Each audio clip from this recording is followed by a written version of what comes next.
Assalamualaikum warahmatullahi wabarakatuh. Bismillahirrahmanirrahim. Tabarakalladzi nazzalal furqan ala abdihi liyakuna lil alamina nazira. Allahumma salli wa sallim ala sayyidina wa maulana Muhammadin wa ala alihi wa sahbihi wa barik wa sallim. Rabbi shrah li sadri wa yassir li amri wahlul 'uqdatam min lisani yafqahu qawli amma ba'd. Alhamdulillah, berjumpa lagi dengan Tahta Channel. Kali ini saya akan mereaction ya, videonya yang ada di channelnya Fatimah Sa'diyah, yang mana dia mengatakan di dalam kontennya, apa yang diperintahkan Allah kepada hambanya atau kepada umat Islam gitu ya. Nanti akan saya luruskan semua ucapan-ucapan dia terhadap Islam ya, nanti akan saya bantah memakai Al-Quran, hadis, Bible gitu ya. Karena seorang Fatimah ini dia cuma modal imani saja tentang agamanya. Satu pun tidak punya dalil sebenarnya ya. Jadi Fatimah ini, jangankan hal-hal yang kecil-kecil, yang terbesar pun dalam imannya tidak punya dalil. Contohnya dia mentuhankan manusia Yesus itu ya, tidak punya dalil. Karena yang saya pelajari tentang Bible, Yesus itu murni utusannya Allah. Tugasnya penyampai firman ya, sebagaimana nabi-nabi menyampaikan firman-Nya Allah. Terus seorang nabi dia, dan dia memperkenalkan Tuhan yang esa, yaitu Allah, yang tidak tampak ya, tidak sama dengan apapun, tidak seperti apapun ya. Tapi Fatimah ini mengimani seorang utusan yang diutus oleh Allah sebagai Tuhan. Nah, ini banyak terjadi di ajaran-ajaran di luar samawi ya, menganggap Tuhan itu ya harus berwujud. Caranya, karena Tuhan tidak bisa dilihat, harus menjelma jadi manusia. Nah, itulah iman-iman ajaran-ajaran yang ada di luar samawi ya. Ajaran di luar samawi itu adalah ajaran yang tidak melalui atau yang tidak disampaikan oleh para nabi, baik nabi-nabi Israel atau di luar Israel. Nabi-nabi di luar Israel itu siapa saja? Ya, mulai dari Nabi Ibrahim, selain Ishak, selain Nabi Ishak dan keturunannya sampai Yesus, itu nabi-nabi di luar Israel ya. Baiklah, mari kita simak ya, apa saja yang disampaikan oleh Fatimah Sa'diyah ya. Nanti langsung kita luruskan ya. Hadirat Tuhan ketika kita mengimani bahwa firman itu hidup dalam diri kita. Sekarang gini, firman itu hidup dalam diri kita. Firmannya siapa? Firman yang mana? Kalau kita kan umatnya Nabi Muhammad. Nabi Muhammad menerima wahyu atau firman, ajaran. Lalu kita lakukan semua ajaran yang disampaikan oleh Nabi Muhammad itu. Nah, kalau Fatimah itu firman yang mana? Misalnya mengaku pengikut Yesus. Yesus menerima firman. Siapa yang hafal firman-firman yang dia terima? Ajaranku bukan dari diriku sendiri. Yang mana? Ya, segala firman yang disampaikan kepadaku telah kusampaikan kepada umatku Israel. Yang mana? Ya. Jadi apa yang dikatakan Fatimah Sa'diyah itu omong kosong semua. Ya, kalau kita ya, segala ajaran, wahyu, firman yang Allah berikan kepada Nabi Muhammad disampaikan kepada kita, yaitu Al-Quran, kita amalkan semua ya. Kalau perintah ya dilakukan, kalau larangan dijauhi. Juga ada akhlak, ada semuanya tentang yang di bumi ini, apapun yang kita lakukan, ada dalilnya dari Rasulullah. Nah, kalau Fatimah, ya jangankan hal-hal yang sosial gitu ya, tentang ketuhanan aja gak punya dalil dia. Pokoknya manusia Yesus yang dilahirkan di Israel itu adalah jelmaan Tuhan, gitu aja diimani. Nah, kalau kita nanya ke Yesus, maka bertentangan apa yang disampaikan oleh Yesus dengan apa yang disampaikan oleh Fatimah gitu loh ya. Menyertai sepanjang kehidupan kita. Ya. Jadi ketika kita saat susah, saat kita dalam pergumulan, ingat perkataan Tuhan. Nah, itu yang disebut adalah firman Tuhan itu ada. Nah, perkataan Tuhan yang mana? Dia itu sebenarnya mengikuti siapa sih Fatimah ini? Kalau mengikuti Yesus, firman yang mana? Kan Yesus menerima firman dari Tuhannya. Terus ucapan yang mana yang kamu ikutin gitu loh ya. Nah, wong Yesus diutus 3 tahun, ditolak lagi. Walaupun dia menerima firman, telah disampaikan, tapi kan dia ditolak. Terus kamu mengatakan firman yang mana yang kamu ikutin gitu loh. Ajaran yang mana gitu loh. Nggak disebutin. Adalah sebagai pelita, penerang, penuntun jalan manusia. Ya. Ketika dalam apresiasi dalam kehidupan kita, kasihlah sesamamu manusia sama seperti dirimu sendiri, karena kita punya dasar firman-Nya, saudara. Nah, coba yang mana? Kalau cuma kasihilah sesamamu, sama dalam hadis. Dalam hadis disebutkan ya, kasihilah semua apa yang ada di bumi, makhluk semuanya. Maka kamu akan dikasihi, disayangi oleh yang di langit. Ya, jadi kita itu sebagai manusia, ya, kita itu menyayangi semuanya. Ya, tapi kenapa kok membenci orang kafir apa, bunuhlah. Loh, ayat-ayat tersebut kan kafir harbi. Kalau kepada kafir dhimmi, kan kafir ada 4 dalam Islam. Kafir harbi, kalau dulu harbi ini di Indonesia ya Belanda. Kalau selain harbi, kafir dhimmi, musta'man, mu'ahad, kami wajib mengasihi mereka. Sebagaimana hadis Rasulullah mengatakan, jangan menyakiti atau mendolimi kafir harbi, kafir dhimmi.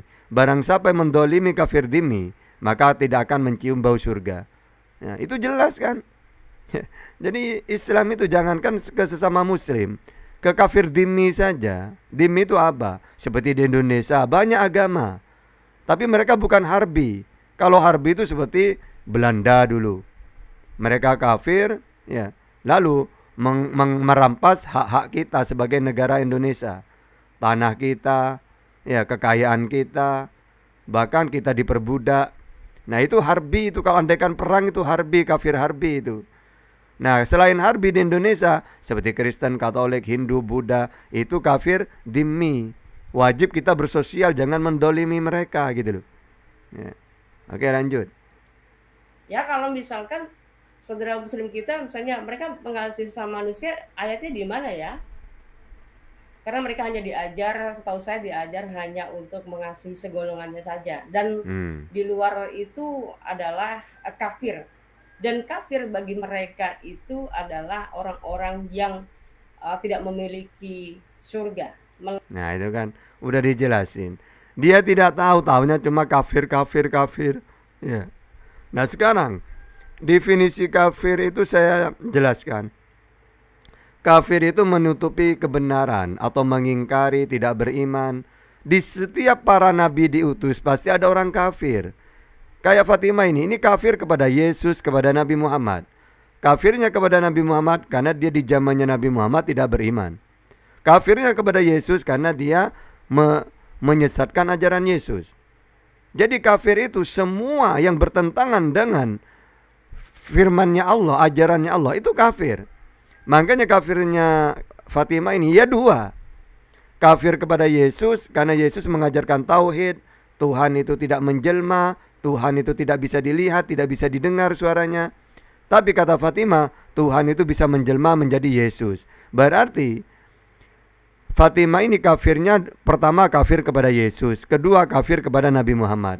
Karena tidak menerima semua ajaran Nabi Muhammad. Begitu juga mereka mengaku, Fatimah ini mengaku umatnya Yesus, pengikut Yesus. Padahal mereka ini, Fatimah ini menyesatkan ajaran Yesus. Dengan cara semua ucapan Yesus dia tolak. Yesus utusan ditolak. Yesus penyampai firman ditolak. Yesus sebagai nabi ditolak. Ya. Nah, terus, enggak, kami tidak menolak, kami imani semua. Yesus itu bukan hanya utusan, bukan hanya nabi. Apalagi? Coba.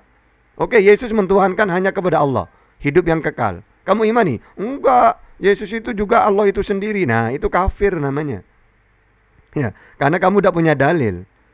Ya, kalau kami Kami percaya kepada Yesus sesuai ucapan Yesus, baik dalam Al-Quran atau dalam Bible sama.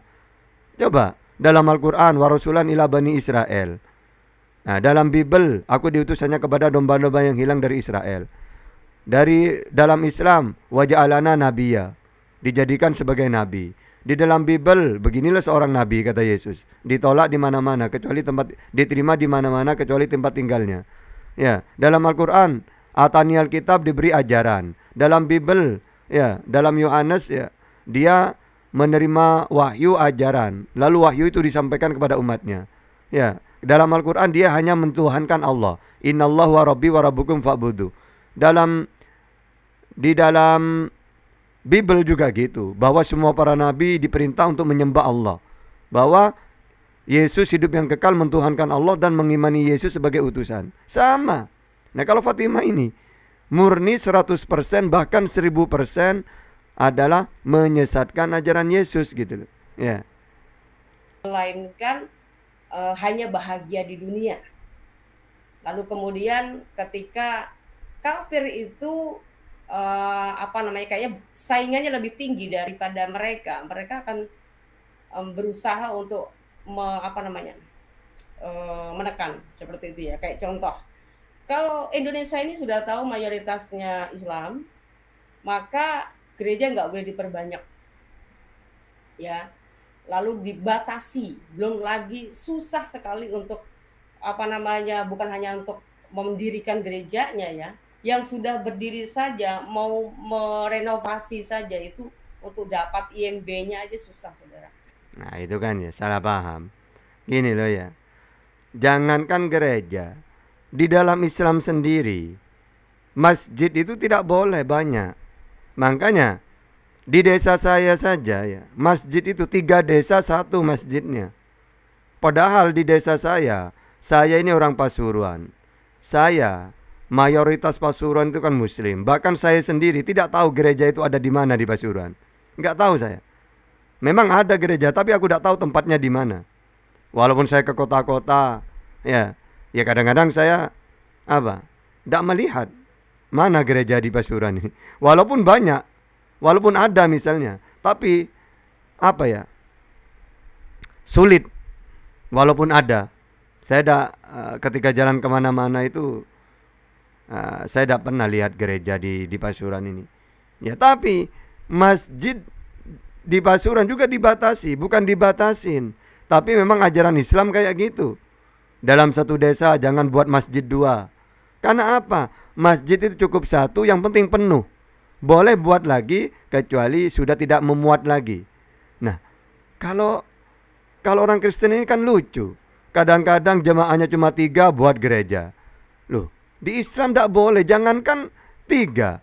Selagi tidak full, ya. Bahkan di desa saya 3 desa, kalau sholat Jumat itu sampai ke madrasah-madrasah full itu. Masjidnya full, madrasah full. Padahal madrasah dengan masjid sama luasnya. Bahkan lebih luas madrasahnya. Tapi full, sama-sama full, tidak buat lagi. Ya, karena apa? Karena lebih baik 3 desa 1 masjid, nanti madrasahnya juga 1. Sehingga 1 desa kenal semua. Karena kami sholatnya di tempat yang 1. Madrasah 3 desa 1.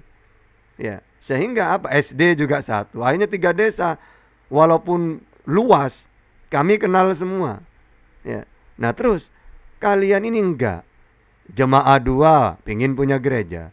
1 desa muslimnya 10 pingin punya gereja 5. Ini kan lucu. Wong di Islam sendiri tidak mau kayak gitu. Ya, bahkan secara hukum Islam pun memang desa itu ya 1 masjidnya. Ya untuk apa masjid banyak-banyak? Ya. Nah, kalau kalian kan berlomba-lomba membangun gereja karena apa? Denomnya banyak. Sehingga nanti rebutan jemaah. Jemaah yang 1, 2, 3 didaftar. Tidak boleh, ini ke sini tidak boleh. Ya, repot kalau umat Islam. Mau sholat dimanapun ya sama saja. Tidak ada. Loh, masjid ini kok kosong. Aku tidak pernah lihat kamu ke masjid 1. Kemana? Oh, saya ke masjid Jamek misalnya. Tidak masalah. Nggak ada. Ya. Bahkan kita itu kadang-kadang Kalau sholat Jumat ya pergi ke jauh, ya ke masjid jami gitu loh. Tidak masalah gitu loh. Atau eh, kita kangen pingin sholat di mana, terserah, bebas, mau setiap hari tidak masalah. Nah kalau kalian udah didata, ya pendetanya rebutan jamaah, apalagi beda denom nanti, ya.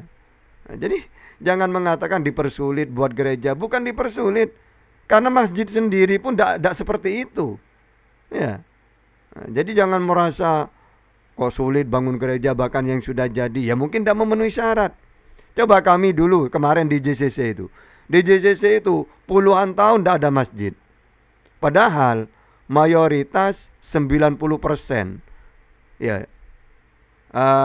Muslim. Bahkan penduduknya itu 400-an.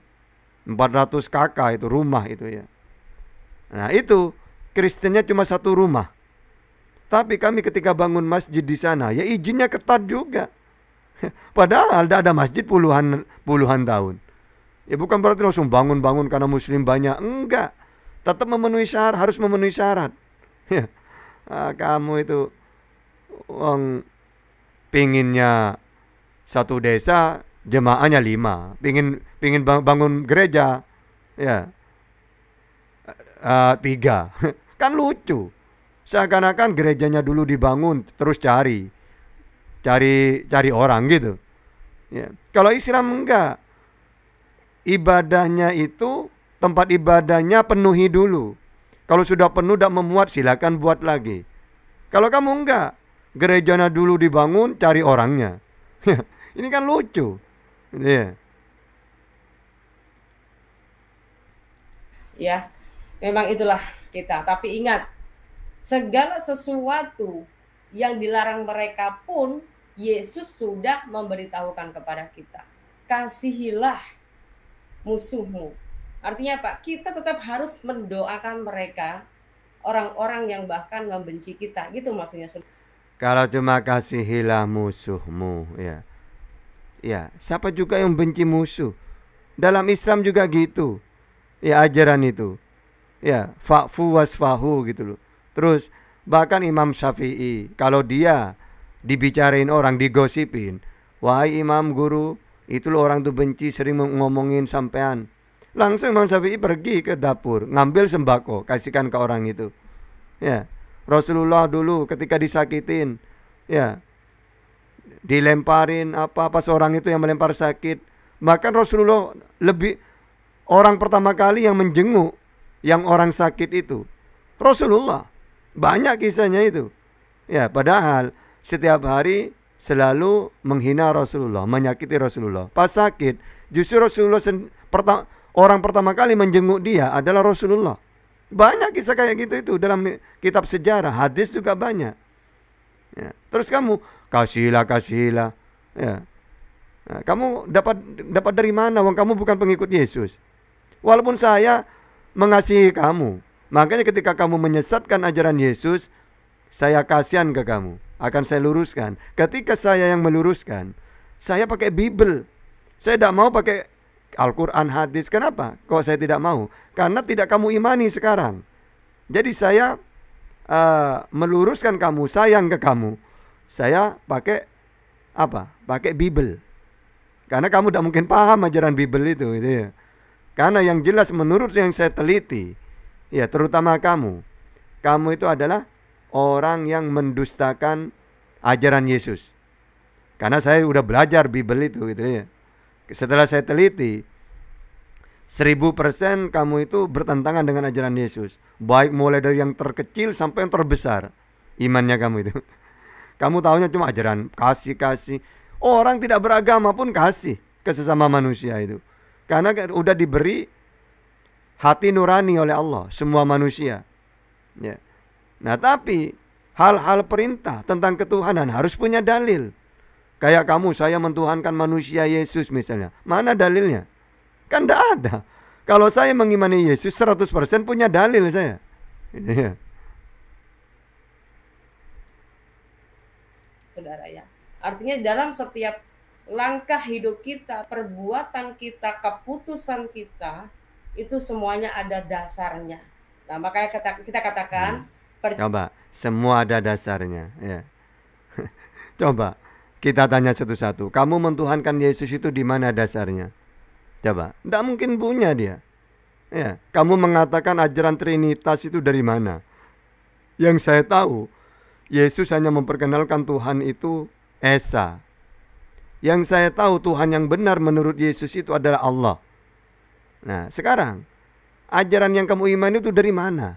Katanya yang kamu imani ada dasarnya. Wong yang paling besar aja, yang paling inti, kamu udah punya dalil kok. Ya. Percaya bahwa firman Tuhan itu semuanya sudah tercatat di dalam Alkitab.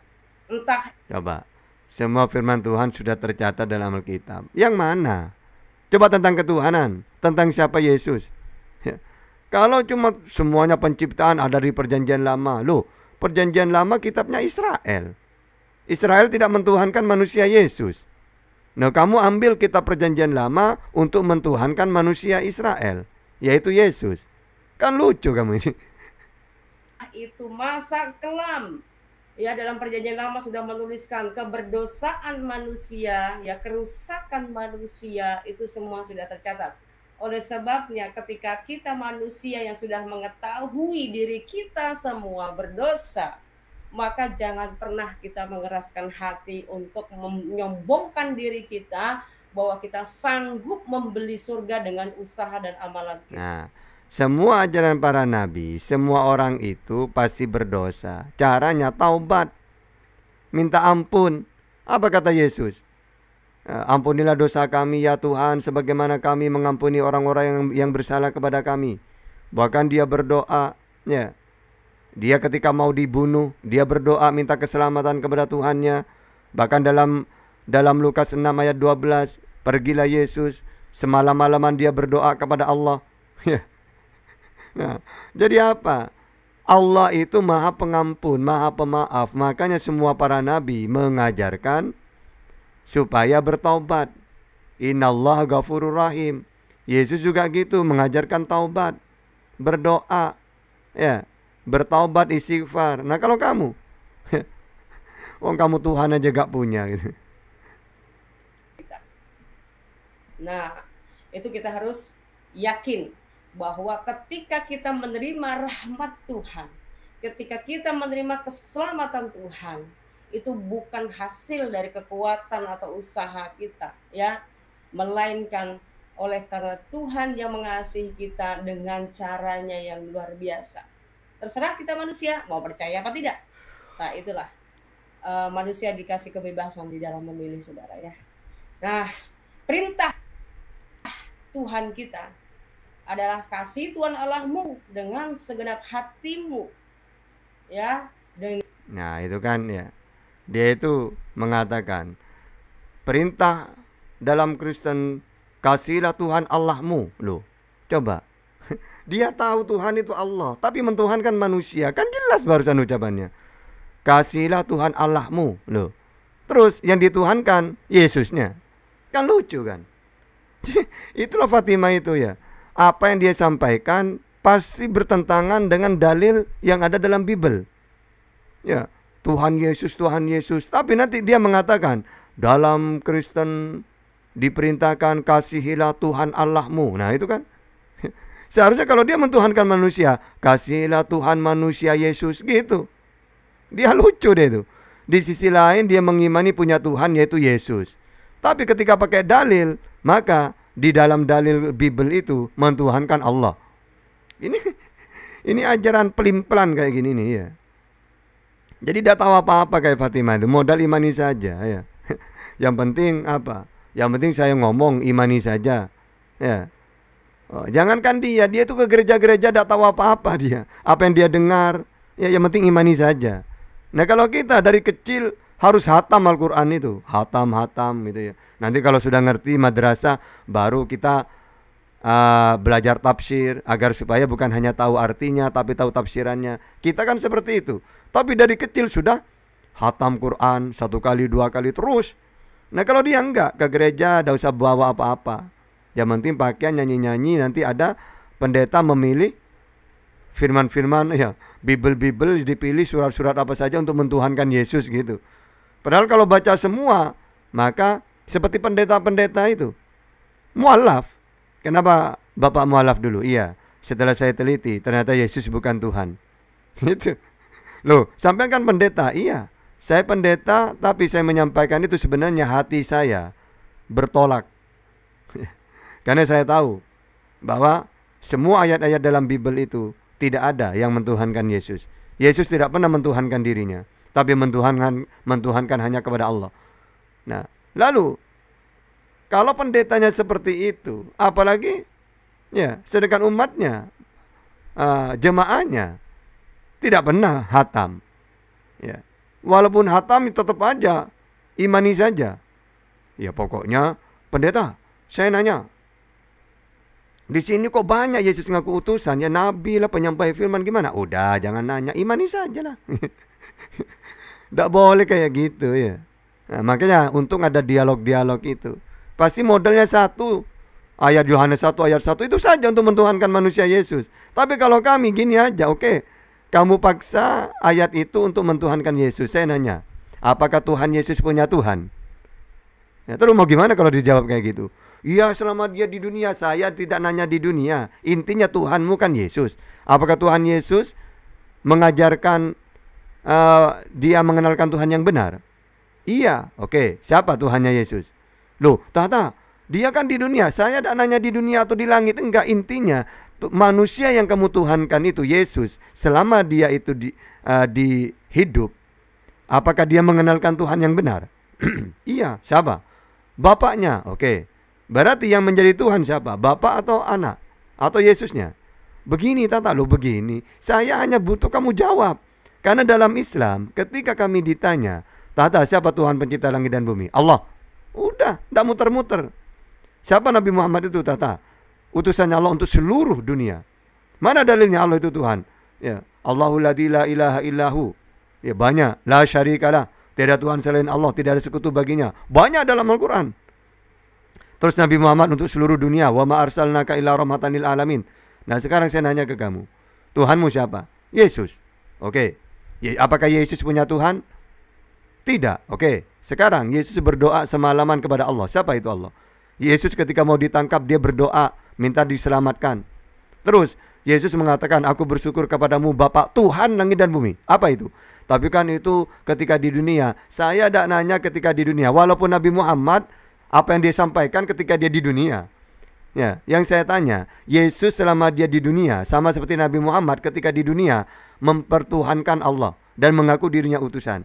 Pertanyaannya, ketika Yesus di dunia di Israel, dia mengaku punya Tuhan apa enggak? Ya, kalau itu ya iya. Ya berarti manusia yang kamu tuhankan punya Tuhan. Iya Tata, tapi maksudnya udah, enggak usah tapi, titik. Udah itu jawabannya. Jadi, kami tidak mau mentuhankan manusia yang mempunyai Tuhan. Tapi ketika dia kembali Tata, dia menjadi Tuhan. Menjadi Tuhan yang sepenuhnya 100% udah.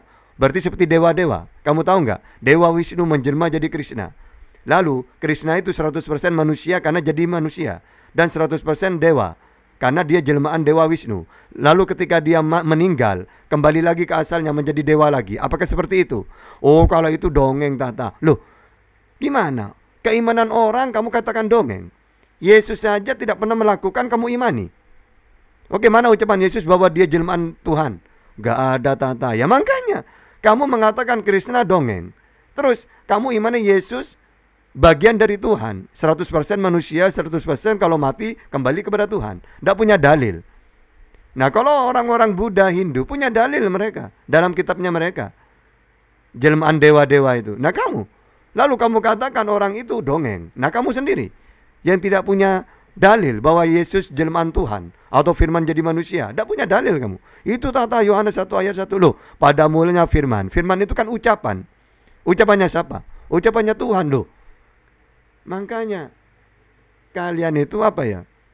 Imannya itu bingung gitu loh. Nah kalau saya tidak bingung kalau nanya ke Yesus. Nah kalau kamu cuma percaya kepada orang-orang gereja, pendeta, bingung kamu. Coba nanya ke Yesus. Yesus kamu siapa? Utusannya Allah. Kepada siapa? Israel. Apa tugasmu? Penyampai firman. Siapa Tuhan yang benar? Allah.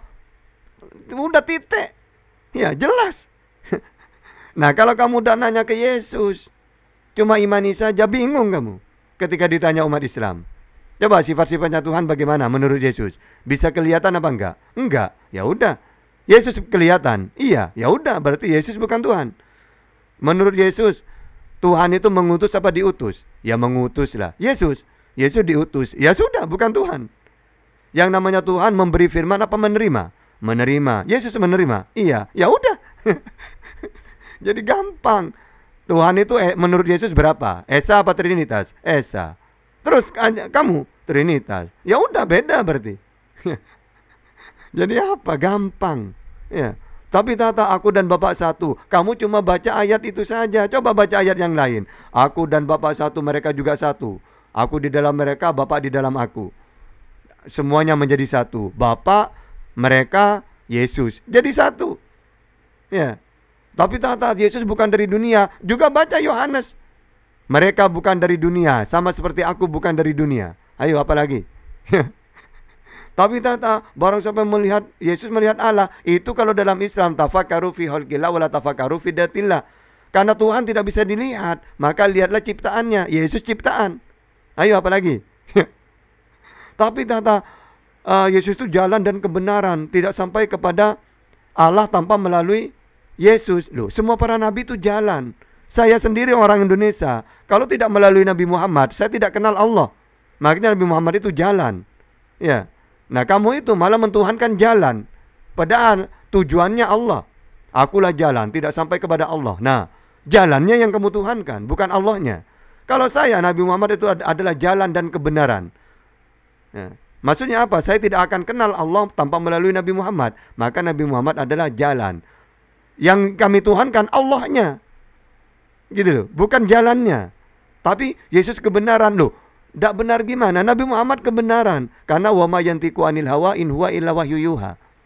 Apa yang Nabi Muhammad sampaikan wahyu, bukan dari dirinya. Sehingga benar yang disampaikan karena bukan dari dirinya. Sama seperti Yesus, kebenaran. Karena apa? Karena segala firman yang kau sampaikan kepadaku telah kusampaikan pada mereka. Berarti kebenaran yang disampaikan karena bukan dari dirinya, tapi dari Tuhan yang mengutus dirinya. Ajaranku bukan dari diriku sendiri, tapi dari Allah yang mengutus aku. Lalu disampaikan, ya kebenaran. Ya, ayo pakai ayat apa lagi? Gak ada. Kamu udah akan paham Bible itu. Ya, gitu ya saudara-saudariku semuanya. Baiklah, sekian dulu. Mudah-mudahan manfaat barokah. Saya akan menginjili Fatimah ya. Karena dia tidak tahu apa-apa tentang ajaran Yesus gitu ya. Kita akhiri dengan kafaratul majelis. Bismillahirrahmanirrahim. Subhanakallahumma wa bihamdika asyhadu an la ilaha illa anta astaghfiruka wa atubu ilaik. Akhirul kalam. Assalamualaikum warahmatullahi wabarakatuh.